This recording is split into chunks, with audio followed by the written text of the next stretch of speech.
AOI Todo is a fan-favorite character from Jujutsu Kaisen. Every time he appears on screen, you feel giddy, and also that unmistakable anime hype. Hype is a strange thing.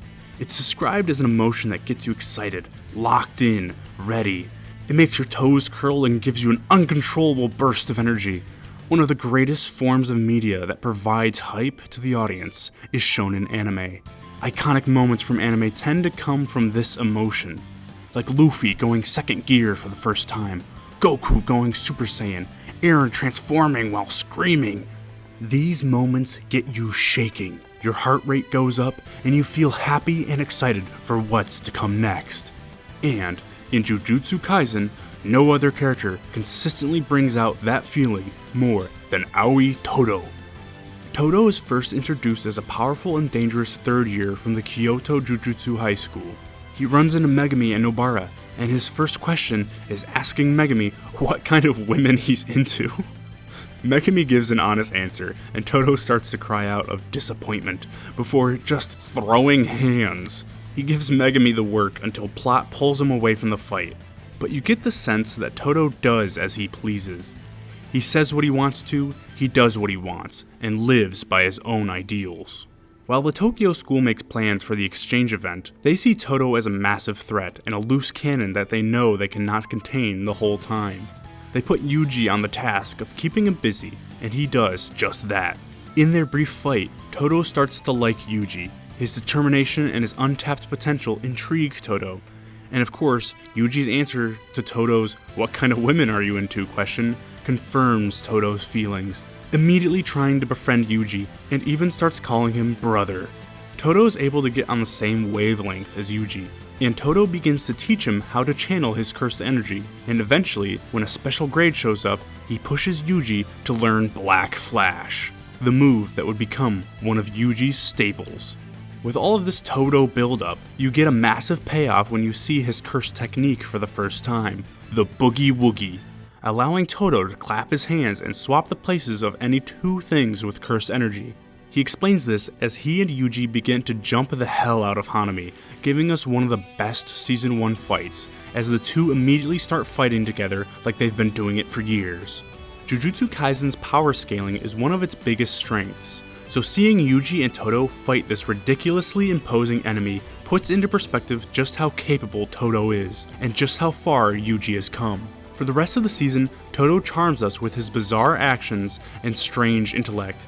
He's both one of the smartest characters in the show, while simultaneously being one of the dumbest.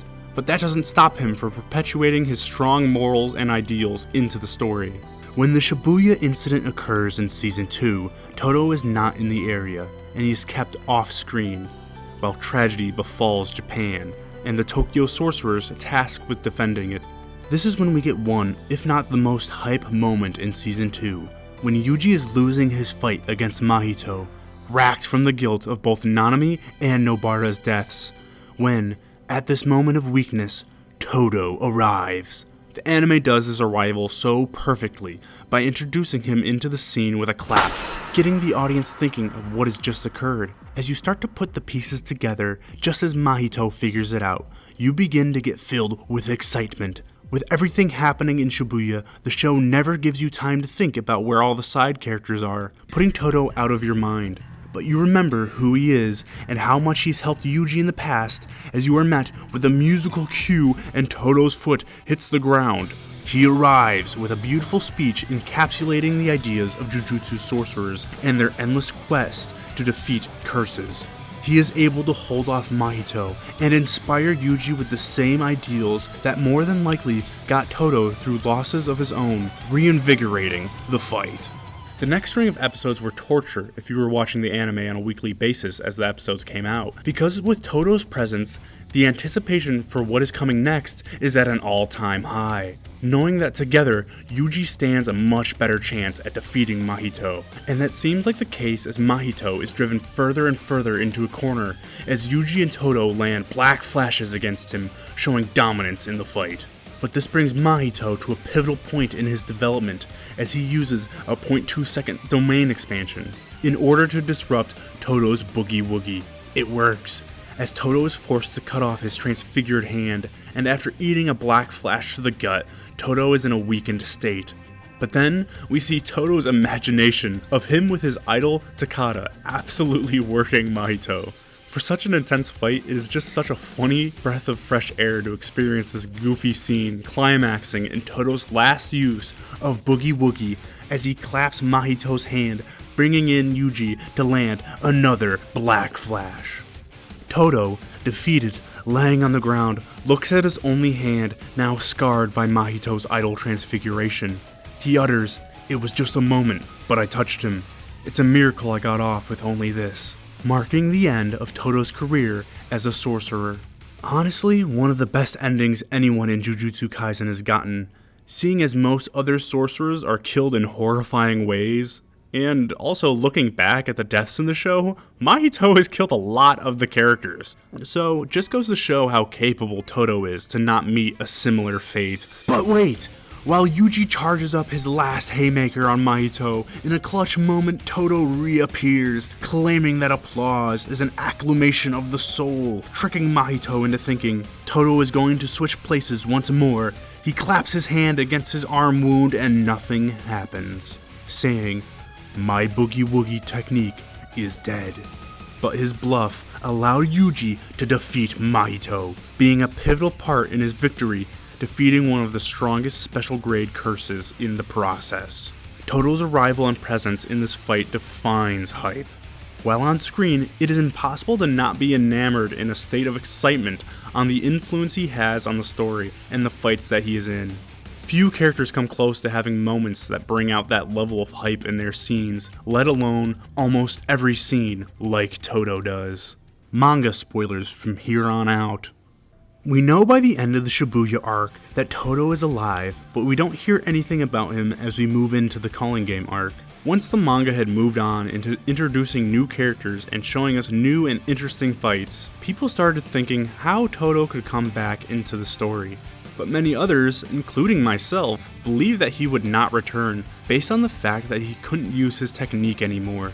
Some said with reverse curse technique he could get his hand back and be able to use his Boogie Woogie again, but based on what we know about idol transfiguration, his hand could not be brought back, because his hand is not simply destroyed. His soul was changed to the state of his left hand being exploded, meaning if he regrew his hand, it would just explode again, because that is his new natural state. Others said maybe he could come back and clap other people's hands in order to use his technique. That makes sense since we see Todo do just that against Mahito. But the scene of him looking at his burnt hand had me thinking it was damaged by idol transfiguration too, meaning it could not be healed, and that explanation would be a perfectly reasonable reason as to why he couldn't use his technique again. As the story moves on to all the sorcerers versus Sukuna, the anticipation for Todo only rose. But the longer the battle went on, the less likely it seemed that he would ever arrive. As the majority of sorcerers retire from Sukuna's onslaught, Yuji Itadori awakens, landing 8 black flashes against Sukuna, changing the tide of the battle, putting Sukuna on his back foot. When the end seems to be in grasp, Sukuna, boosted by his own black flashes, opens his domain. Yuji and the others that are trapped in the domain brace against the flurry of slashes, as they are able to hold out for the 90-second duration of the domain. But before it's over, Sukuna unleashed his fire arrow, engulfing the area within his domain in flame.